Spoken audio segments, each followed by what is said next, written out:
दोस्तों, महाभारत में अर्जुन ने किस तरह चिड़िया के आँख में निशाना लगाया उसकी कहानी बताता हूँ। चलिए सुनते हैं। एक दिन गुरु द्रोणाचार्य ने अपने सभी शिष्यों की परीक्षा लेने का मन बनाया। इसके लिए सभी पांडवों और कौरवों को अपने पास बुलाया और कहा कि कल आप सभी की मैं परीक्षा लूँगा और देखूँगा कि आप तक कौन क्या सीखा है। इसके लिए सभी सुबह तैयार रहे। तो सभी ने आज्ञापूर्वक गुरु को बात मान ली। अगले दिन सुबह होते ही सभी राजकुमार गुरु द्रोणाचार्य के साथ बगीचे में एकत्रित हुए। गुरु द्रोणाचार्य ने एक पेड़ की डाल पर मिट्टी की बनी एक चिड़िया रख दिया।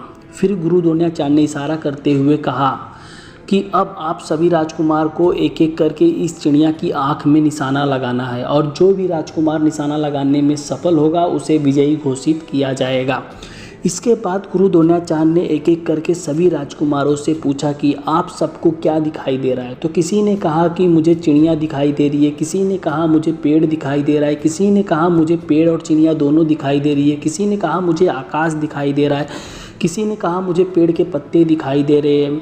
ऐसे करके सबने कुछ न कुछ बताया, लेकिन पांडव राजकुमार अर्जुन ने कोई उत्तर नहीं दिया था। लेकिन गुरु द्रोणाचार्य ने किसी के उत्तर से प्रसन्न दिखाई नहीं दिए और तब उन्होंने अर्जुन से पूछा कि सबने कुछ न कुछ बताया, लेकिन अर्जुन तुमने कोई उत्तर नहीं दिया, क्या तुम्हें कुछ दिखाई नहीं दिया? तो अर्जुन ने तुरंत बोल पड़े कि गुरुदेव मुझे क्षमा करना, क्योंकि मुझे तो बस चिड़िया की आँख दिखाई दे रही है। अर्जुन का यह उत्तर सुनकर गुरु द्रोणाचार्य अत्यंत प्रसन्न हुए और उन्होंने अर्जुन को निशाना लगाने को कहा। फिर क्या था, अर्जुन ने तुरंत चिड़िया की आँख में निशाना लगा दिया और निशाना एकदम सटीक था, जिसके कारण अब चिड़िया की आंख में निशाना लग चुका था। जिसके बाद गुरु द्रोणाचार्य प्रसन्न होकर अर्जुन को गले लगा लिए और विजयी घोषित किया और सभी राजकुमारों को समझाया कि हमने शुरू में ही कहा था कि चिड़िया की आंख में निशाना लगाना है।